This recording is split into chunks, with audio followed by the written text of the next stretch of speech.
All right, so pushing ahead with the initial investigation work and the beginnings of the renovation of the back bedroom. So this is the state of play currently. So I've stripped back all the plasterboard on these two walls over here.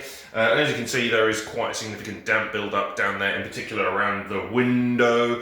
There's a little bit built up sort of in and around some of the other areas, but it's not half as bad, which suggests that there's definitely an issue down there. I've hacked up the windowsill at the back here.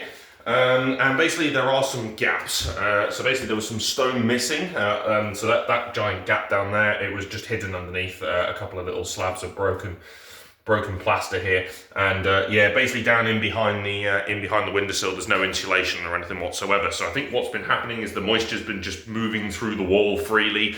There hasn't really been any sort of barrier to stop that from happening. And then subsequently the condensation has then sort of built up and has dropped behind the plasterboard and has created that essentially. So the plan is to, basically I'm going to get a little bit of, I'm going to get some expanding foam initially to seal up some of the gaps. I might put a little bit more stone and a bit more plaster in that area as well, just to seal that in.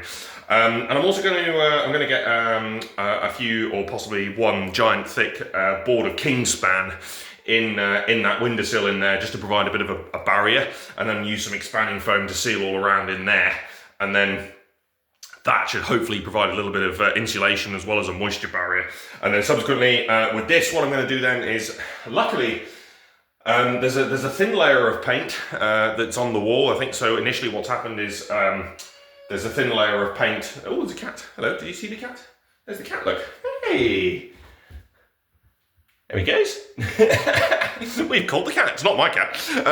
Right, we've caught the cat. Anyway, so there's a thin layer of paint on there. So initially, I think when it was built, there was just a thin layer of paint put on, and then subsequently someone's then gone and done this insulation work, or well, lack of, but plasterboard work, sorry, at a later date, and has put it on. So all I need to do then is scrape off all that paint as best I can, and then I'm going to run over the whole thing with a mildew remover and a cleaner and a fungicidal wash.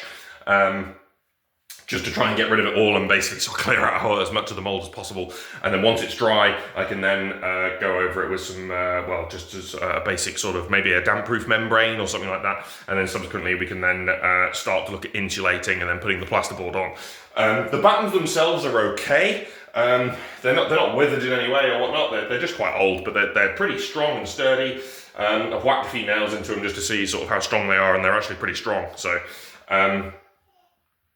what I was thinking of doing was maybe keeping those and just sort of going over them with like some sort of like wood preserver or fence protector or something like that, just to help protect them a little bit more and make them more durable long term, and then I can use those to put the plasterboard on, which would be great.